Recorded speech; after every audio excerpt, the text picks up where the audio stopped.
Nelson Mandela Long Walk to Freedom is an extract from the autobiography of Nelson Mandela, the first black president of South Africa.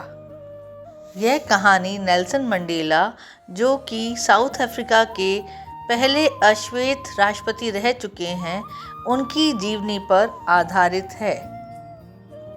In this chapter, Mandela describes the historic day 10 May 1994 when he took oath as the president of free and democratic South Africa. इस पाठ में Nelson Mandela 10 मई 1994 का वर्णन करते हैं, जिस दिन उन्होंने स्वतंत्र एवं गणतंत्र साउथ अफ्रीका में राष्ट्रपति पद की शपथ ली थी. The oath-taking ceremony was held at the Union Buildings in Pretoria and was attended by leaders from all over the world. इस शपथ ग्रहण समारोह का आयोजन प्रिटोरिया के राजकीय भवन में किया गया था,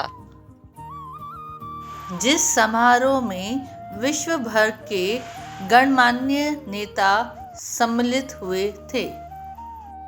This day marked the end of apartheid.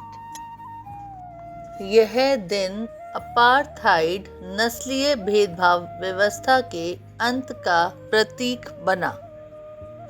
A cruel system of racial discrimination in which black people were treated unfairly by the white government. यह नस्लीय भेदभाव का एक क्रूर सिस्टम था, जहां पर काले लोगों पर श्वेत सरकार द्वारा अत्याचार किया जाता था. Mandela explains that true freedom is not only freedom for oneself but freedom for all. Mandela ने समझाया कि वास्तविक आज़ादी केवल स्वयं की आज़ादी नहीं है, परंतु संपूर्ण समाज की आज़ादी है. He says that no one is born hating others. Hatred is taught, and if people can learn to hate, they can also learn to love. उन्होंने कहा कि कोई व्यक्ति घृणा करने के लिए पैदा नहीं होता. यदि लोगों को नफरत करना सिखाया जा सकता है, तो उन्हें प्रेम करना भी सिखाया जा सकता है. He remembers the sacrifices of thousands of people who suffered, were imprisoned or lost their lives in the struggle against apartheid. उन्होंने उन असंख्य लोगों को याद किया जिन्होंने अत्यधिक पीड़ा सहने के बावजूद अपने जीवन का बलिदान दिया. अनेकों लोगों को आजीवन कारावास की सज़ा दी गई थी और अनेकों लोगों ने इस जंग में अपने जीवन का बलिदान दिया. According to Mandela, courage is not absence of fear but the triumph over it. Mandela के अनुसार साहस डर की अनुपस्थिति नहीं है, परंतु डर पर विजय प्राप्त करना है. The chapter ends with a powerful message that both the oppressed and the oppressor are prisoners of hatred.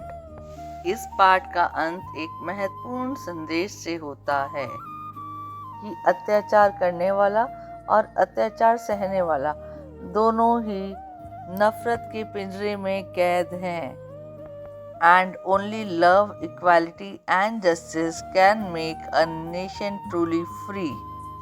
और केवल प्रेम, समानता और न्याय एक राष्ट्र को वास्तविक रूप में स्वतंत्रता दिला सकते हैं. So students, I have explained you word by word each line from this chapter. Students, मैंने आपको इस चैप्टर के हर वाक्य को हिंदी में अनुवाद करके समझाया है.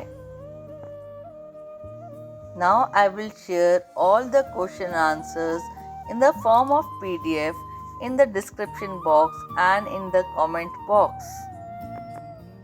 अब मैं सभी प्रश्न उत्तरों को PDF के रूप में कमेंट बॉक्स एवं डिस्क्रिप्शन बॉक्स में शेयर करूंगी।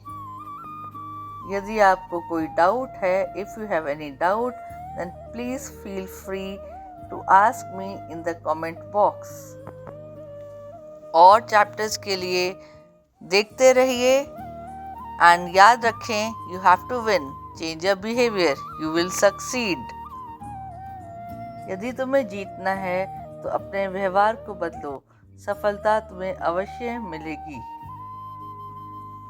Learning brings clarity, clarity brings peace, and peace creates success. So keep learning and don't forget to like, share and subscribe. Bye bye.